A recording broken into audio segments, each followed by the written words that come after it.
Good morning. Let us start our session by establishing a Mahayana motivation, by establishing a motivation of bodhicitta.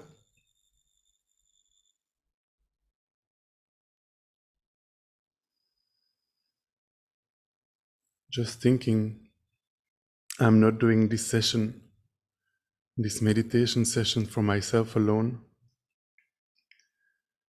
The purpose of my life is to benefit countless sentient beings.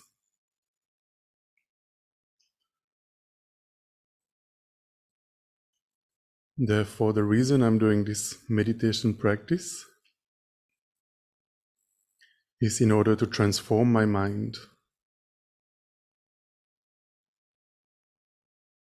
to free my mind from all afflictive and cognitive obscurations, in order to be able to guide and benefit sentient beings unmistakably.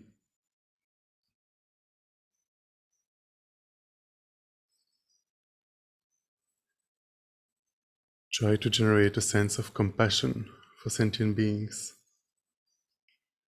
considering how they are circling in cyclic existence, again and again taking rebirth without any control due to the power of their karma and afflictions, going through all kinds of different experiences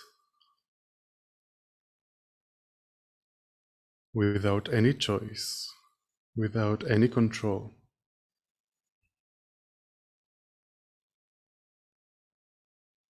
Try to generate a sense of compassion in your heart. May all sentient beings be free from suffering and the causes of suffering, karma and afflictions.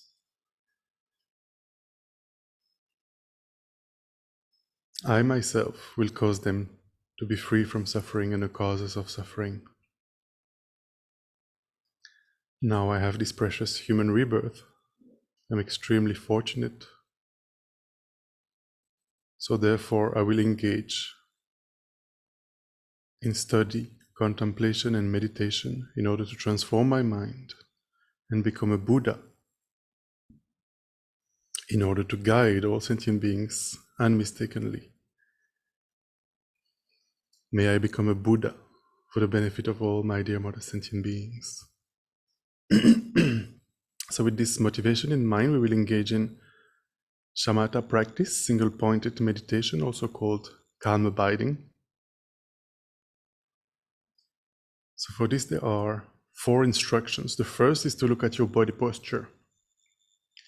Ideally sitting on the floor in a full lotus posture. That might be a little bit difficult, so make sure you're comfortable. If the full lotus is too difficult, you can sit in half lotus or simply cross-legged, or even Burmese style with one leg in front of the other.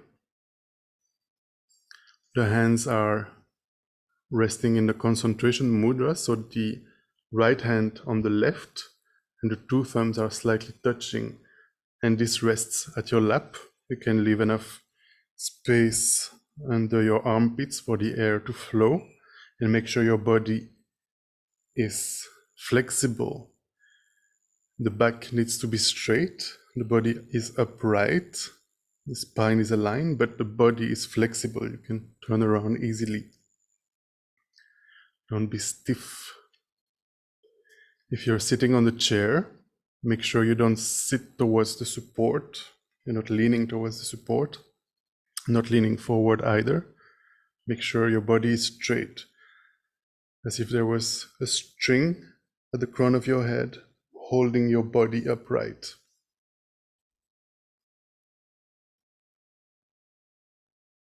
The shoulders are even and relaxed.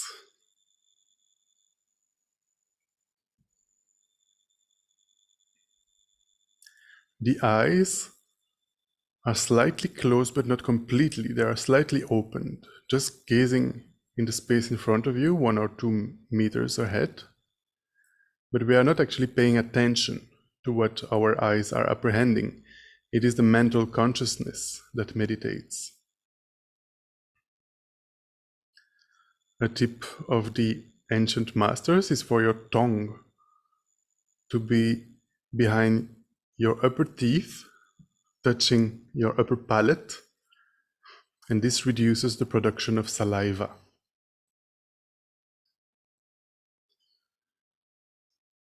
So the most important thing of all these points is for your body to be upright, for your back to be straight.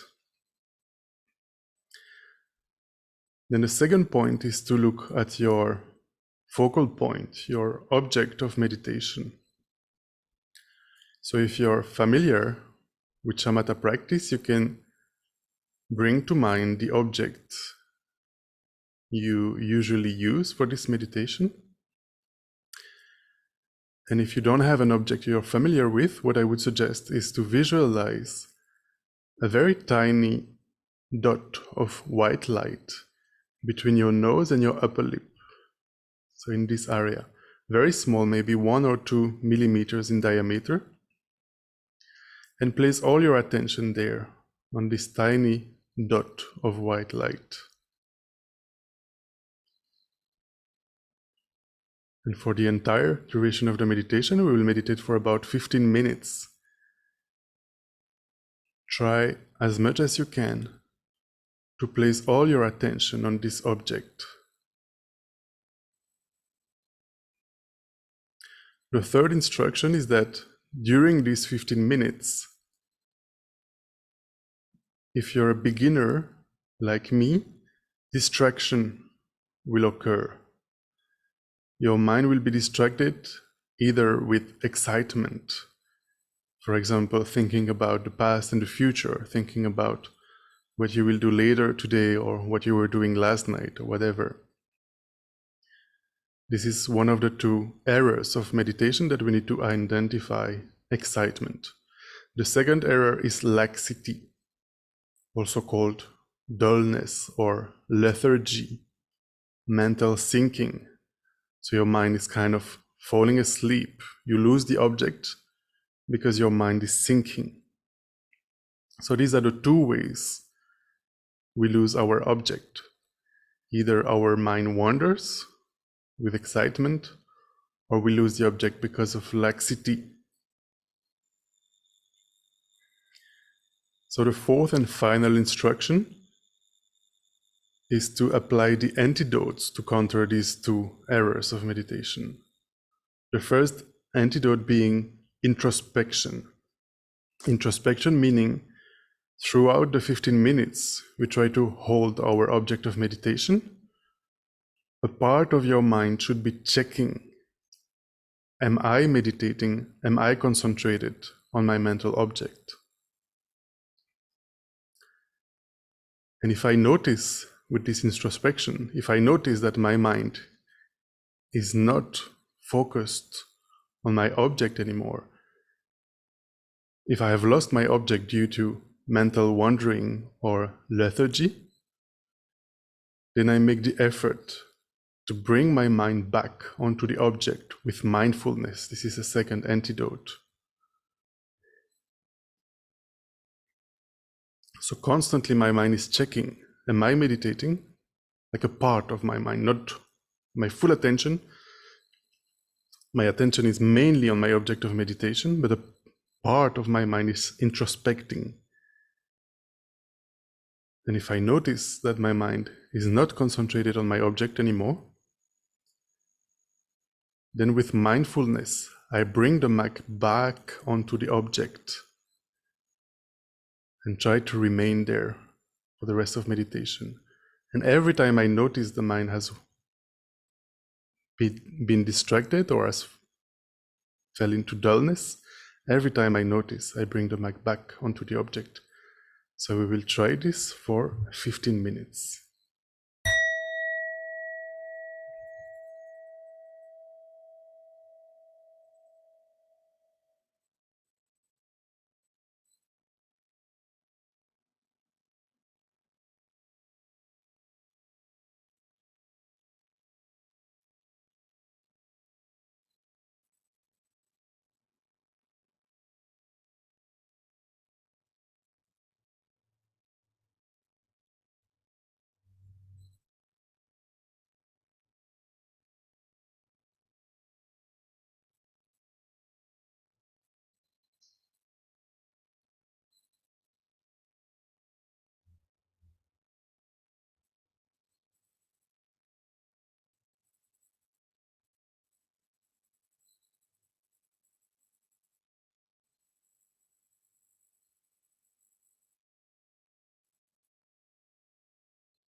gently come out of the meditation.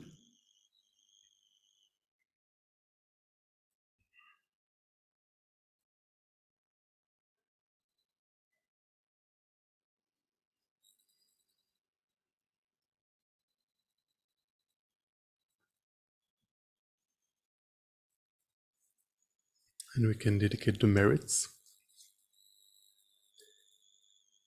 of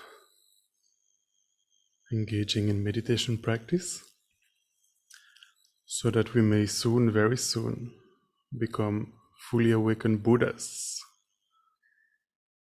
in order to guide each and every sentient being without exception to that state of full awakening. May the supreme mind of bodhicitta that has not arisen arise and grow, and may that which has arisen not diminish but increase forevermore. May our precious teachers have long and healthy lives, in particular His Holiness the Dalai Lama. May their holy wishes be instantly fulfilled.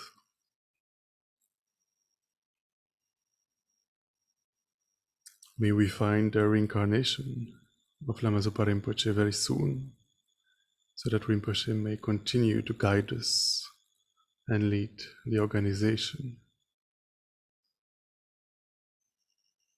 Due to all our merits, may there be no wars, no famine, no sickness, no epidemic. May peace and happiness prevail in everyone's hearts and minds. Thank you very much, everyone. Have a beautiful day.